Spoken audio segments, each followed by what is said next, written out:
name is John Thomas. I was born in Norman, Oklahoma in 1980 on March the 21st. I started playing guitar at age 14 and started my first band at age 18, and that was Theurgy. And we played in Norman for 4 years. We played loud music. After we split up, I was offered a position as a driver for a band called the Mimsies, which were from Norman. My friends in the Mimsies asked me if I would want to move to Los Angeles, just for the hell of it, and again, I couldn't really refuse. There are more unsigned bands in Los Angeles County than anywhere else in the United States, which is ironic since most people move there to be signed, because if you want to get signed, the story is you go to Los Angeles. That's where the record labels are. They'll see you if you're in Los Angeles. However, once you get there, you find that's really not true.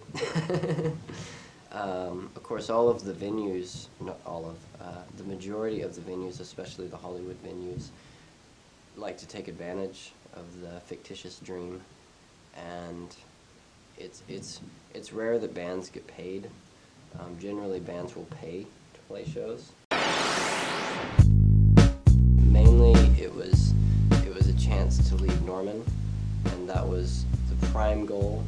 Of course, there's the dream that goes along with Hollywood, that's where you go when you get discovered. Once you get to California, what you find out about it is that it's really, really expensive. And if you're a musician and you just want to play music, you either have to have another job where you work 12 hours a day, in which case you don't have time to play music, or you've got to manage to make money playing music, which you can't because none of the bands I knew there ever made money at a show.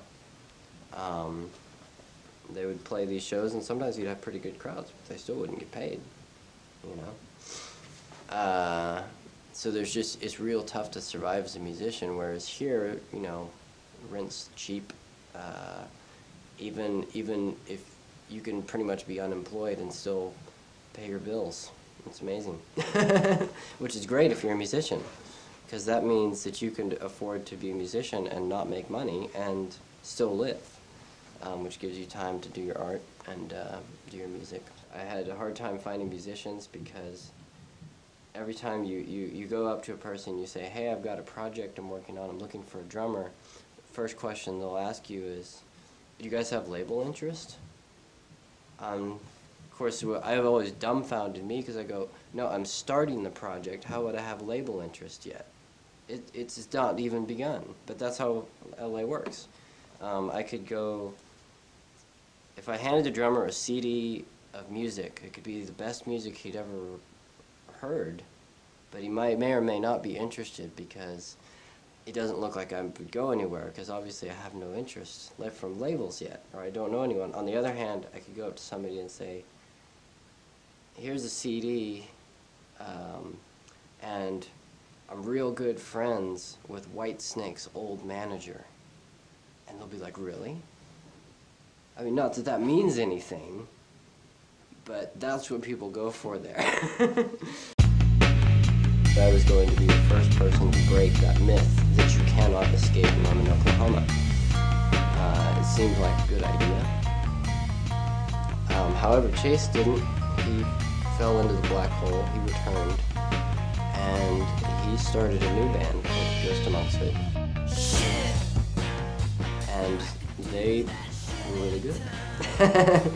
They recorded several CDs, and they played a lot of shows, and I'd hear all of this long distance. I'm like, man, what am I doing here? I work at a photo lab, and I worked ridiculous hours. And I came back in May of '05 and formed a group of people just to play. I think we played 2 shows, and I think ended up making about like $150 as a band, you know? And these were like throw together shows. And like that, you can't do that in Los Angeles. And I had so much fun though, I decided that I had to get back here, which I did, and we started that project up again, and we're working on a second album, and we have a new live band. We're ready to start on shows soon. And that band is called Silopen. You can see it at silopen.com. Yeah, she smiled into the mirror. Face she saw said lucky day. It must have been